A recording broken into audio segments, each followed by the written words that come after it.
रात का सन्नाटा है। रामू अपनी ढिबरी जलाकर खेत में पानी लगा रहा है। अचानक एक ठंडी हवा का झोंका आता है और सामने एक विशाल छाया खड़ी हो जाती है।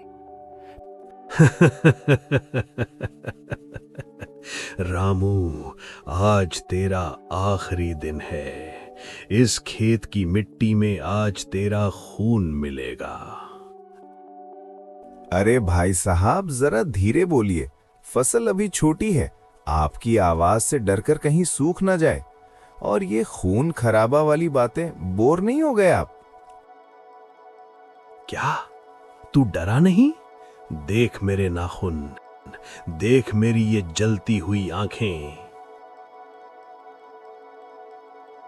आंखें तो लाल हैं, लगता है नींद पूरी नहीं हुई आपकी। और नाखून, भाई साहब थोड़ी सफाई रखा कीजिए, इन्फेक्शन हो जाएगा। चुप कर, मैं भूत हूं, कोई ब्यूटी पार्लर का ग्राहक नहीं। ये जमीन मेरी है, यहां जो भी आता है मैं उसे खा जाता हूं। देखिए झुमरू जी, नाम तो झुमरू ही है ना आपका। देखिए खाकर क्या मिलेगा, 2 दिन में पेट खाली। उससे अच्छा है हम मिलकर खेती करते हैं। आप मुझे डराना छोड़िए, मैं आपको आधा हिस्सा दूंगा। आधा हिस्सा? पर मुझे मेहनत करना पसंद नहीं। मेहनत मैं करूंगा, बस आप रखवाली करना। और सुनिए, बंटवारा पहले तय कर लेते हैं। इस बार जो उगेगा उसका ऊपर का हिस्सा मेरा और जमीन के नीचे वाला आपका। मंजूर? मंजूर। जमीन के नीचे तो बहुत सारा हिस्सा होता है। तू हार गया रामू, तू हार गया। 3 महीने बाद रामू ने खेत में आलू बोए थे। खुदाई का समय आ गया है। आइए झुमरू जी, फसल कट गई है, अपना हिस्सा ले लीजिए। हाँ हाँ, लाओ मेरा नीचे वाला हिस्सा।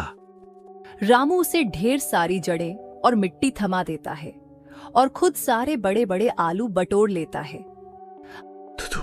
ये क्या है? इसमें तो कोई स्वाद नहीं है। और तेरे पास क्या है? अरे भाई साहब, शर्त के मुताबिक नीचे का हिस्सा आपका था। ये देखिए आलू, ये तो ऊपर मिट्टी के ठीक नीचे पर तने का हिस्सा। तूने मुझे ठगा है। अगली बार मैं ऊपर का हिस्सा लूंगा और तू नीचे का लेगा, समझ गया? जैसी आपकी आज्ञा हुजूर। अगली फसल में रामू गेहूं बो देता है। कटाई के वक्त भूत फिर आता है। इस बार तो मैं जीतूंगा, सारा ऊपर का हिस्सा मेरा। बिल्कुल, ये लीजिए सारी सुनहरी बालियां और डंठल। मैं ये मिट्टी के नीचे की जड़ें रख लेता हूं। भूत बड़े चाव से गेहूं की सूखी घास चबाने की कोशिश करता है। खो खो। अरे ये तो भूसा है, ये तो गले में फंस रहा है। रामू, तू फिर जीत गया। तेरे हाथ में क्या है? ये तो अनाज है मालिक, इसे पीस कर रोटियां बनती हैं। आपने ही तो कहा था कि आपको ऊपर का हिस्सा चाहिए। मैं बहुत भूखा हूं रामू। तूने मुझे 2 बार बेवकूफ बनाया। रोइए मत झुमरू जी। देखिए, आप डराने का काम छोड़िए। इंसान हो या भूत, जो मेहनत नहीं करता उसे भूसा ही मिलता है। चलिए, आज मेरी पत्नी ने बाजरे की रोटी और सरसों का साग बनाया है, साथ बैठकर खाते हैं। क्या सच में तू मुझे खाना खिलाएगा? सब तो मुझे देखकर भाग जाते हैं। भागते वो हैं जिनके पास दिमाग नहीं होता। बैठिए यहाँ। दोनों खेत की मेड़ पर बैठकर खाना खाते हैं। भूत बड़े चाव से रोटियां तोड़ता है। वाह रामू, ये स्वाद तो इंसानों को डराने में भी नहीं है। सुन, आज से मैं तेरा खेत नहीं छीनूंगा, बल्कि रात को जब तू सोएगा मैं तेरे खेत की रखवाली करूंगा, ताकि कोई नीलगाय फसल न चढ़ जाए। ये हुई ना बात, अब हम दोस्त हैं। उस दिन के बाद से उस खेत में कभी कोई चोरी नहीं हुई। गांव वाले हैरान थे कि रामू के खेत में रात को सीटी बजाने की आवाज कहां से आती है, पर रामू बस मुस्कुरा देता था। उसे पता था कि उसका दोस्त झुमरू अपनी ड्यूटी कर रहा है। अगली सुबह रामू की पत्नी धन्नो खेत पर खाना लेकर पहुंचती है। वहां वह देखती है कि एक 10 फुट लंबा भूत आराम से पेड़ के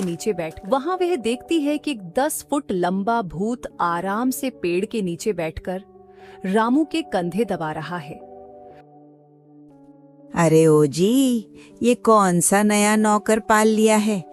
इतना बड़ा शरीर और काम के नाम पर बस मालिश। माताजी, मैं नौकर नहीं, मैं इस इलाके का सबसे खूंखार भूत हूँ।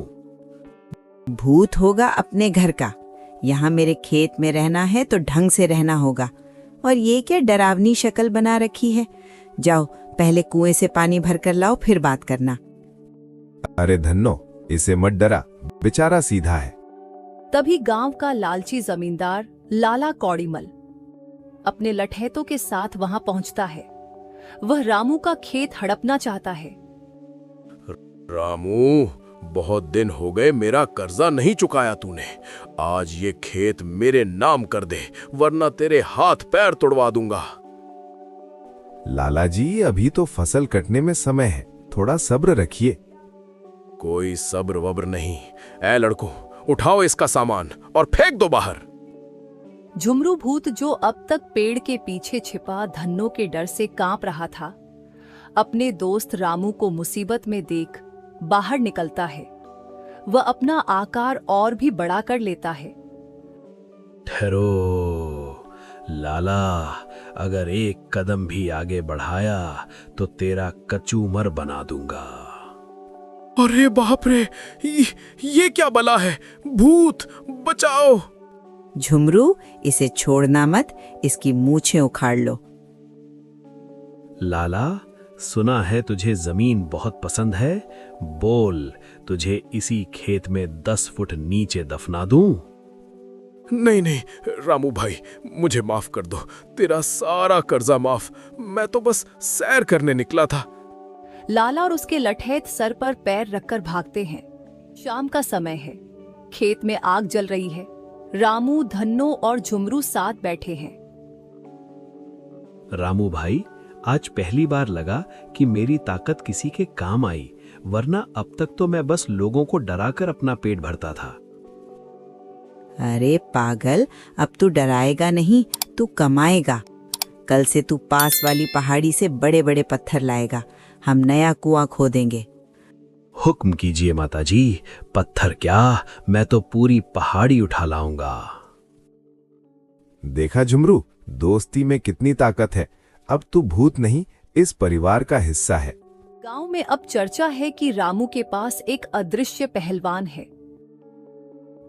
रामू की फसलें सबसे अच्छी होती हैं, क्योंकि झुमरू बादलों को पकड़कर उसके खेत में बरसने पर मजबूर कर देता है। दोपहर का वक्त है, सूरज सिर पर है। झुमरू भूत एक बड़े बरगद के पेड़ की छाया में खर्राटे ले रहा है। तभी धन्नो खाली बाल्टियां लेकर वहां धमकती है। ओ झुमरू, ओ ऊंट की ऊंचाई वाले आलसी, ये खर्राटे बंद कर, वरना कान के नीचे ऐसा बजाऊंगी कि भूत से सीधे हवा बन जाएगा।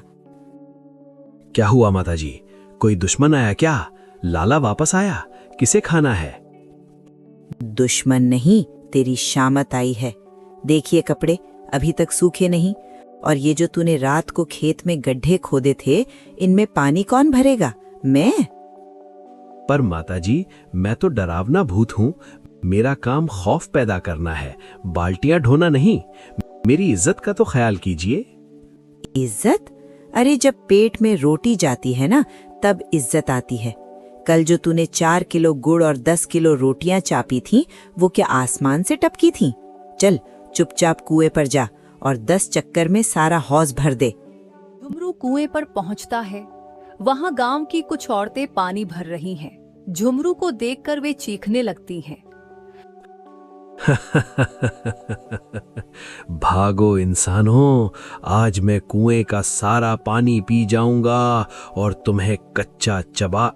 तभी पीछे से धन्नो की चप्पल उड़ती हुई आती है और सीधे झुमरू के सिर पर लगती है। ए नाटकबाज, औरतों को डराता है, शर्म नहीं आती? बाल्टी उठा और काम पर लग। बहन जी, आप लोग जाइए, आज मेरा शिफ्ट बदला हुआ है। आज मैं भूत नहीं, पानी ढोने वाला गधा बना हुआ हूँ। शाम को रामू खेत से लौटता है। वह देखता है कि झुमरू कोने में बैठकर सिसकियां ले रहा है। अरे भाई झुमरू, क्या हुआ? किसी तांत्रिक ने मंत्र पढ़ दिया क्या? नहीं रामू भाई, उस तांत्रिक से ज्यादा खतरनाक तो तुम्हारी पत्नी है। उसने मुझसे पूरे घर की पुताई करवा दी। कहती है तू सफेद है, थोड़ा चूना और लगा ले तो दीवार चमक जाएगी। अरे भाई, वो दिल की बुरी नहीं है। देख तेरे लिए उसने क्या भेजा है। रामू एक बड़ी परात में देसी घी से चुपड़ी हुई ढेरों रोटियां और गुड़ निकालता है। घी? असली देसी घी? रामू भाई, बस इसी लालच में मैं रुका हुआ हूँ, वरना अब तक तो मैं ये गांव छोड़ चुका होता। पर सच बताऊं, अब मुझे डराने में वो मजा नहीं आता जो तुम्हारी रोटियां खाने में आता है। तभी गांव का वही लाला कौड़ीमल एक पहुंचे हुए ढोंगी तांत्रिक को लेकर आता है ताकि भूत को भगा सके।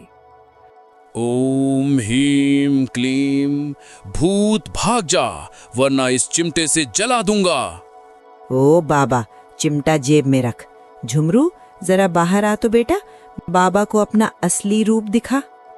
झुमरू भूत बाहर निकलता है और अपना आकार बड़ा कर लेता है। बाबा जी, क्या आप मुझे भगाएंगे या मेरे साथ बैठकर दो दो हाथ करेंगे? अरे बाप रे, ये तो भूतों का बाप है, भागो रे। मुझे बख्श दो, मैं अपनी सारी जमीन गांव के स्कूल के नाम करता हूँ। बस इस भूत को मेरे पीछे मत छोड़ना। रामू, धन्नो और झुमरू अब गांव की सबसे मशहूर तिकड़ी बन गए। झुमरू अब डराता नहीं था, बल्कि गांव के बच्चों को अपनी पीठ पर बैठाकर हवा की सैर कराता था। धन्नो उसे रोज नया काम देती और झुमरू माताजी कहते हुए खुशी खुशी करता, क्योंकि उसे पता था कि दिन के आखिर में उसे रामू के हाथों की घी वाली रोटियां मिलेंगी। दोस्तों, कहानी अच्छी लगी हो तो वीडियो को लाइक और RR toons Hindi channel को सब्सक्राइब करना ना भूले। Thanks for watching.